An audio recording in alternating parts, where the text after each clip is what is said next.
What's going on, folks? Robbydrew here. So I keep seeing the question pop up, how do I build my D3 for Skirmish? And I've done these videos a couple of times, but I looked back and said, maybe I shouldn't guide him in that direction. This might be a little bit too advanced. But the more I think about it, the more I'm like, nah, let's do it. Let's show him how to build my D3. Now, there's tons of others out there. Marco Styles has one that's pretty good. Qatar Gaming, Cat. Hers looks great. This is just my personal build, and it's built specifically for Skirmish. So let's take a look. All right, so my D3. So first off, you're looking at that stamina number and you're saying, man, that's a little high. I could put it into firearms, but it won't work, and I'll tell you why. So every piece of classified gear you have is going to be nerfed down to 1275. Now, with that being said, if you have classified armor pieces here and you only had it to 9,000, it's not going to transfer into Skirmish or Last Stand that way. The only way that you are going to be able to have an armor set that works at 9K in Skirmish and Last Stand is if you go ahead and put every single piece of armor into stamina and then put all mods but one.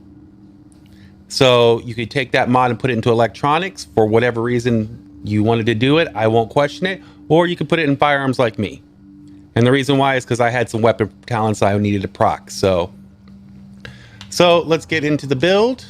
Armor, skill, haste, and health. You're going to see that skill haste a lot, and we'll explain why. Mask, skill power, stamina. Minor attribute, I have 1,000 mask, and honestly, I've just never took the time to switch this one out. But if you could, maybe bleed resistance, burn resistance. I think it's burn resistance on the mask. For the knee pads, health. For the backpack, I took skill power. Disrupt, really didn't need it. I thought I was going to do something different. It kind of comes in handy for the way I build this. For my gloves, I went ahead and forgoed critical hit chance, which I know what you're saying. That's a very big chunk to forgo. But that's a very big chunk of skill haste, and we'll go into why I needed it. And then, of course, the holster, I took skill haste. So why all the skill haste? Well, as a shieldy, if you've ever had it broken, you know it takes a while to respawn. Now, without skill haste, you're sitting at about 40 seconds, which is a really long time to be sitting without your bag of tricks, so to speak. In my case, it's 24 seconds. So that's not a bad spawn time at all for a shield. It works really quick.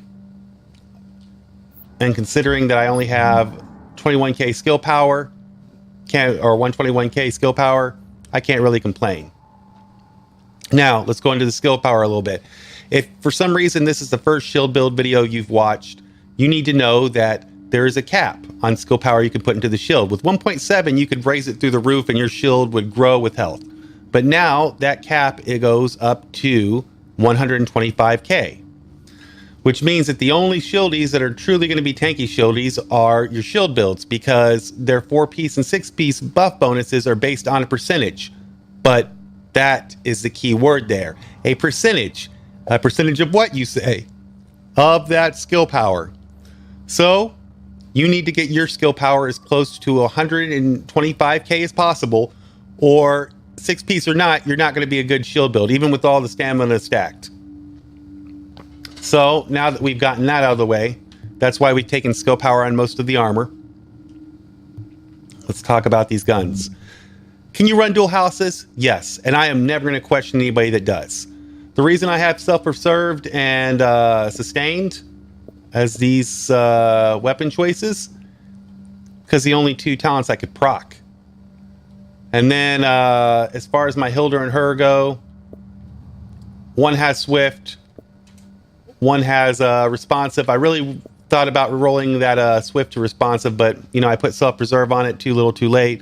I'm sure I have another sitting in one of my alt characters somewhere, but I just haven't taken time to do it.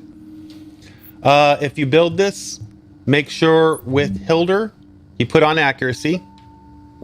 And with your mods should be crit hit damage. And then, of course, rate of fire, if you can get it. And I prefer magazine size on this one.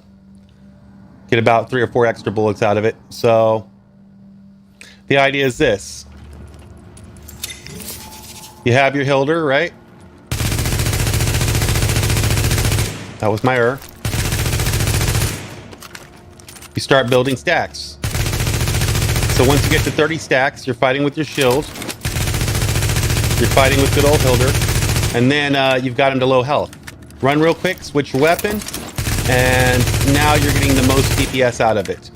So Hilder, I would prefer to go accuracy just so I could actually hit at range, and just to do more damage.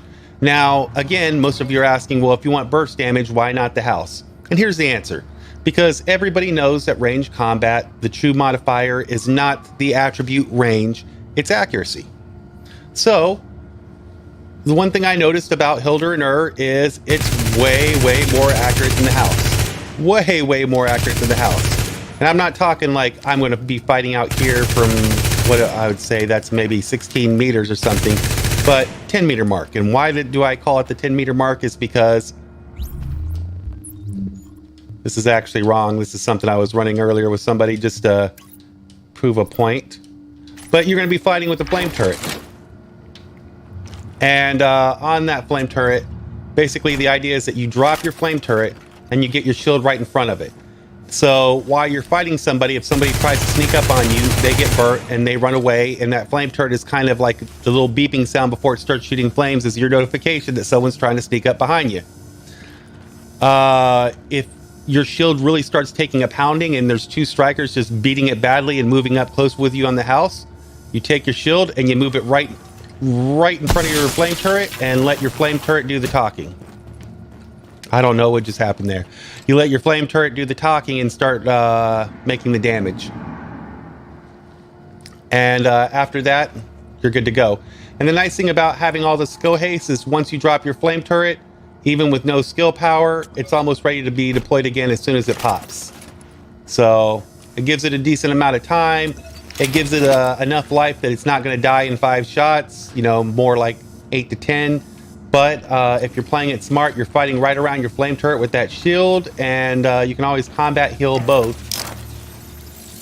And enough talking about this build. Let's go ahead and just go to some gameplay footage, shall we? I guess I have to do it manually. Hey, gameplay footage. Alright, so in this gameplay footage, you see me fighting. My flame turret I think is already out on this one. Yeah, you can see him burning and moving back. And we're pushing forward here. You have 10 kills left. You got him down.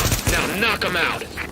So the reason I picked this footage above all others is because I wanted to show you where this flame turret bailed me out. And there's better videos I have of this flame turret action, but this one, there was one specifically where the striker, and this is a 1.8.2 video, but you know, we just converted. The striker goes ahead and starts moving up on me, and that's really dangerous because strikers are one of the few things that could actually break your shield if they have an SMG.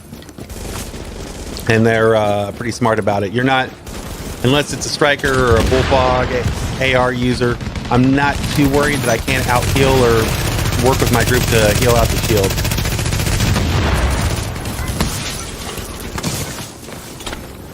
And there was a good example right there. You saw about 10 meter mark. I'm sitting there and I'm hitting all my shots, which is better for a lot of flame turret users. So here we go.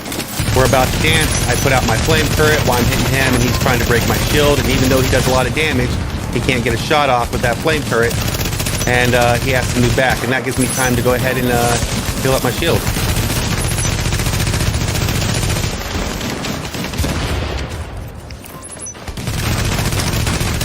And they don't even want to push forward this flame turret, which is great, because if they want to play the fight at range game, a shieldy's going to win with an accurate enough SMG.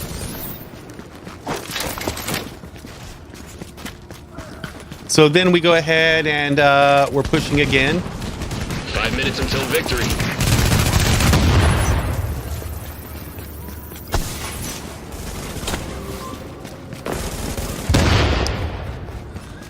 And this match goes on, and you know, I really showed you what I need to show you there. But Why not? So they start pushing on me. I heal. Flame turret starts burning them. They can't fire their guns, so they start moving back. This showstopper keeps trying to push on me, but it's not working out well for them. I go ahead and throw the smoke bomb just to throw their accuracy off so they can't do those 30-meter hits. Only 5 kills left. And a nice group heal. And another nade. And Showstalker Striker from 1.8.2 that everybody cries about is dead. No, this 1.8.3 thing. It's something else. Why? Why? Why? I don't know why. But you're getting the idea. I'm not even going to go to the end of the round. So I'm going to go ahead and just stop that video right there.